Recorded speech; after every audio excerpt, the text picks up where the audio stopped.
अब बाबा नहीं चला पाएंगे बुलडोजर। बुलडोजर पर पूरी तौर पर ब्रेक लगा दिया है सुप्रीम कोर्ट ऑफ इंडिया ने। दोस्तों, बुलडोजर की कार्रवाई पर पहले से ही आवाज़ उठती रही है। मुझ सहित तमाम लोगों ने आवाज़ उठाया कि बिना पर्याप्त कारण के और उस सामने वाले को बिना समय दिए हुए आप बुलडोजर नहीं चला सकते। लेकिन लग रहा था कि बुलडोजर ही न्याय देगा। न्यायपालिका बंद कर दिया जाए, सेशन कोर्ट बंद हो जाए, हाई कोर्ट बंद हो जाए, सुप्रीम कोर्ट बंद हो जाए, एकमात्र जो चाहें प्रदेश के मुखिया वही करें और फिर बुलडोजर की कार्रवाई धड़धड़ाते हुए जिसका घर चाहे उसका तोड़ दें।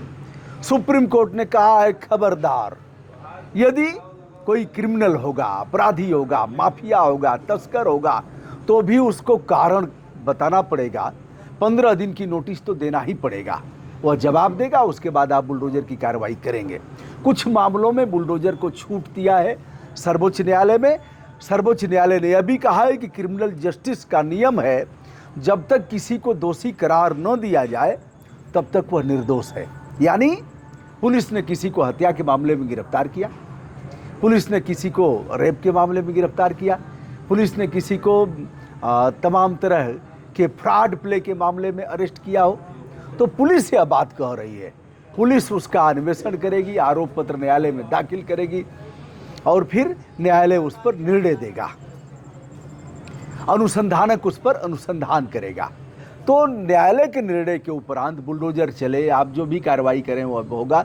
लेकिन उसके पहले क्रिमिनल जस्टिस यह कहता है कि जब तक किसी को दोषी करार न दिया जाए तब तक उसे दोषी नहीं माना जा सकता। अब दोस्तों, यह तीसरी कार्रवाई थी जिसमें और भी लताड़ लगाया है सुप्रीम कोर्ट ने। यह है जस्टिस के.बी. विश्वनाथन, एक जज साहब हैं, और दूसरे जज साहब हैं बी.आर. गवई, न्यायमूर्ति बी.आर. गवई।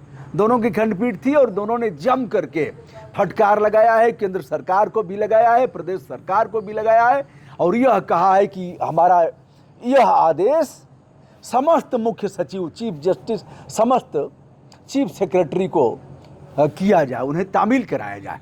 ध्यान रखें, अगर बुलडोजर चला बिना ऐसे कारण के तो हम चुपचाप तमाशा नहीं देखेंगे, हम एक्शन लेंगे। एक्शन क्या लेंगे? हम क्षतिपूर्ति भी दिलवाएंगे और दंडित भी करेंगे।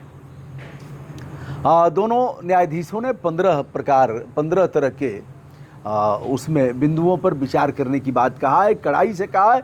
एक तो कहा है कि बुलडोजर ऑर्डर देने के साथ अपील का अवसर दिया जाना चाहिए। यदि आपने बुलडोजर चलाने, या मान लिया कि अब भूखंड सरकारी ज़मीन पर है, इन्होंने अवैधानिक तरीके से बनाया है, तो आप जैसे ही नोटिस देंगे वैसे ही नोटिस तामिला के 15 दिन तक उसको जवाब देने का अवसर मिलेगा। अगला क्या कहा है? सो काज नोटिस के बिना निर्माण नहीं गिराया जा सकता।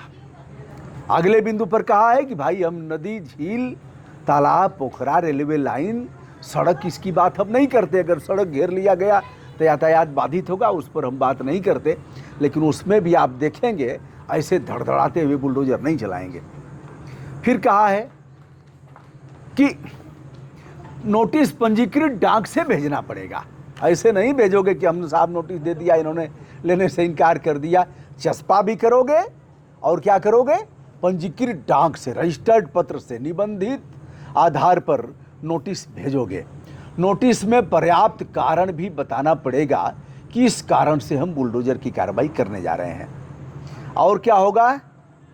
डीएम और एसपी उसकी मॉनिटरिंग करेंगे। ऐसा नहीं है कि उनके नायब तहसीलदार ने एसडीएम ने ऐसा कर दिया, वह जाकर के ढहाने जा रहे हैं और आप कह रहे हैं कि साहब हमें तो पता ही नहीं था कि ऐसा भी हो रहा है क्या। वो एसडीएम ने कहा है, एडीएम ने किया है, ऐसा आप नहीं कह सकते।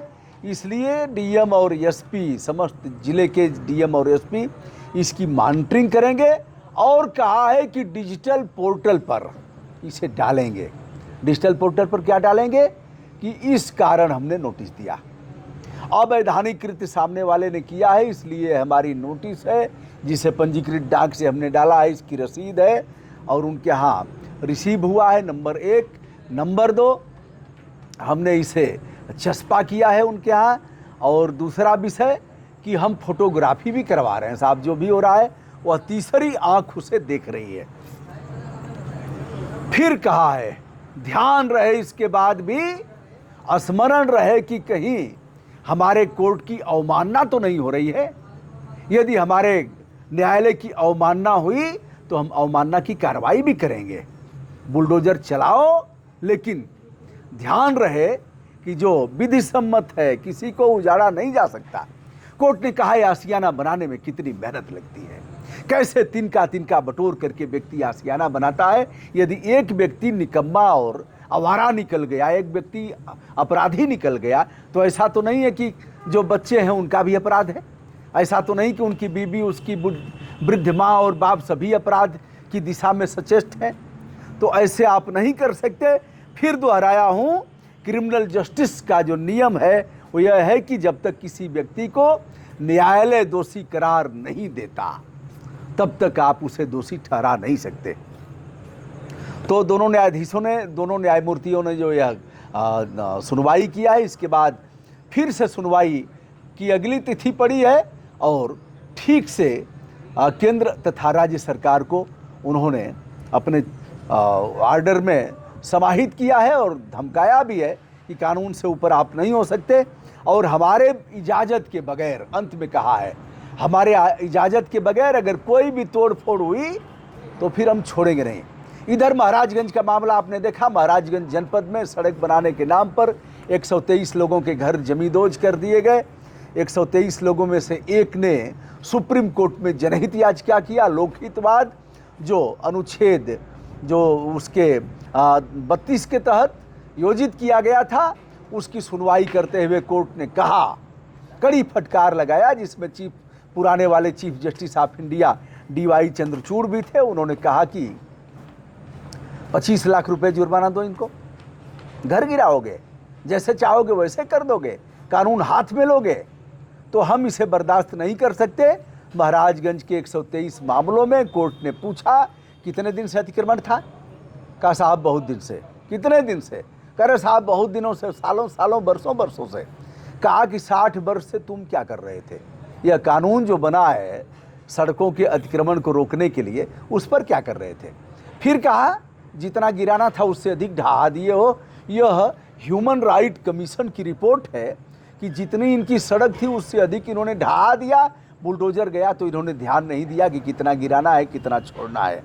तो नेशनल ह्यूमन राइट कमीशन की रिपोर्ट को आधार बनाते हुए कोर्ट ने फटकार लगाया और उन्हें 25 लाख रुपए देने के लिए कहा। यह भी कहा कानून हाथ में लोगे तो दंड भुगतना पड़ेगा।